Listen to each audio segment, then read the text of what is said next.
new topic, Ohm's law. Okay, so the definitions I have written here. Now, Ohm's law states that electric current flowing in a conductor is directly proportional to the potential difference across the ends of the conductor, provided the temperature and other physical conditions remain constant. So it's very simple. Okay, very easy. Let's say this is a conductor. Let's say we have a conductor here A, B. So this is a wire. Let's say this is a conductor. Okay. According to the Ohm's law, the electric current flowing in this conductor, okay, is directly proportional to the potential difference across the ends of this conductor. Okay. It's very easy. So electric current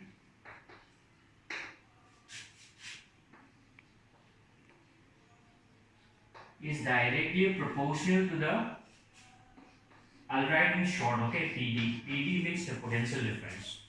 Okay. So, or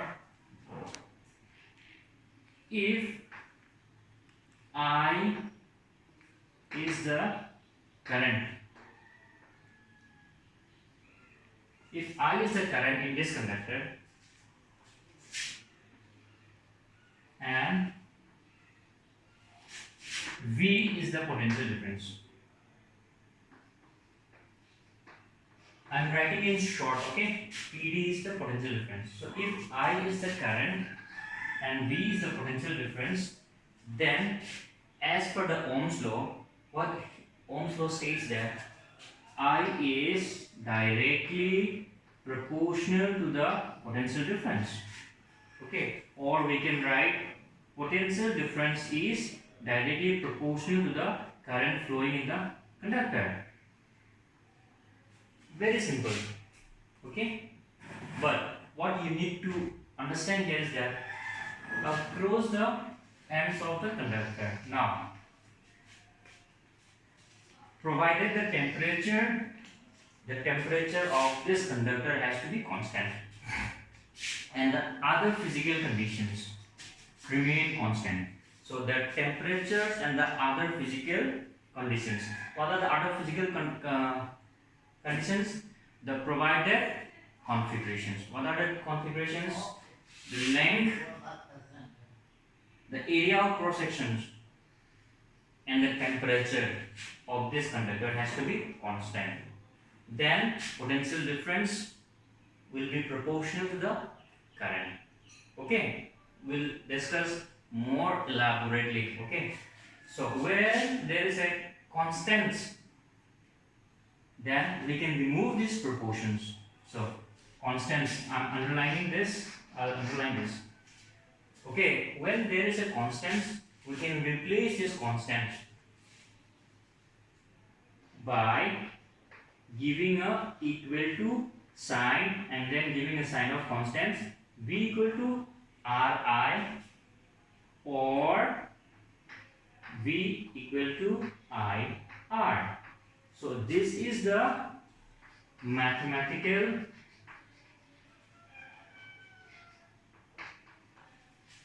relation of Ohm's law. Okay, or you can say the mathematical formula of Ohm's law is V equal to IR. Very simple. Okay, electric current in this conductor is directly proportional to the potential difference provided in this. Okay, so we can write I is the current. If I is the current, then V is the potential difference. Then I is directly proportional to V or V proportional to I. So when there is a proportion, we can replace it by the constants. V equal to Ri or V equal to IR is the mathematical relation. Here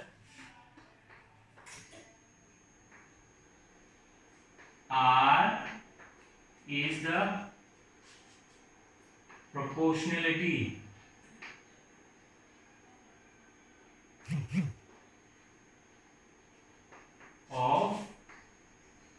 constant.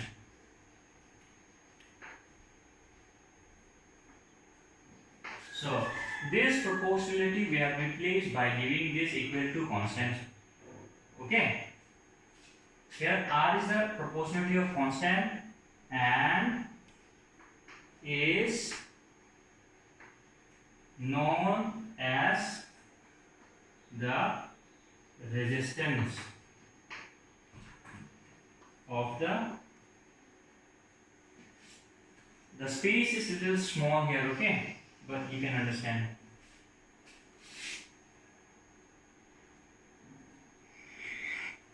Now here R is the proportionality of constant and is known as the resistance of the conductor.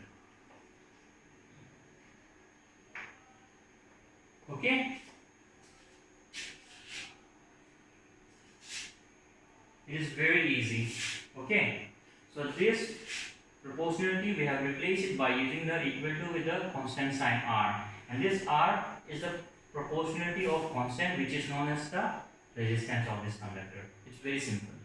Okay. So in a very simple way to understand the Ohm's law is that Ohm says that in a given conductor, let's say this is a conductor A and B, and between these conductors the current which is flowing in this conductor, that current is directly proportional to the potential difference provided, or potential difference directly proportional to the current. So which means, so if V is directly proportional to I, which means if you increase the potential difference, the current is going to increase. That means that is the meaning of this proportionality. But if you change the conditions of this conductor, then the Ohm's law is not valid. Ohm's law is valid when this provided configuration is constant. What are the provided configuration? The temperature of this conductor has to be remain constant. Okay. The other physical conditions of this conductor has to be constant. Means the length of this wire has to be same, and the area of cross sections of this wire has to be same.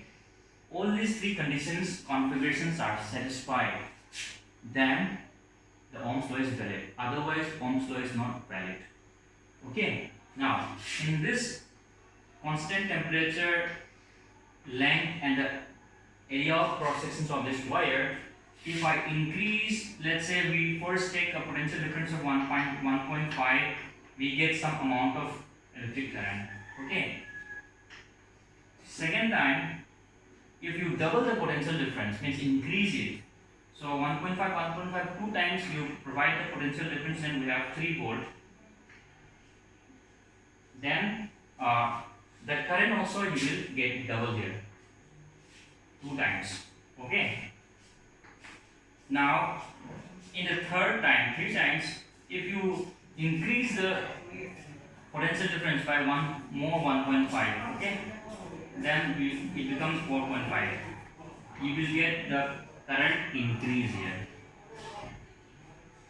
Current also will be increased here. So when you keep on increasing the potential difference, obviously the work done on moving the electric charge will increase. So when the work done increases, therefore the current produced in the conductor also will increase.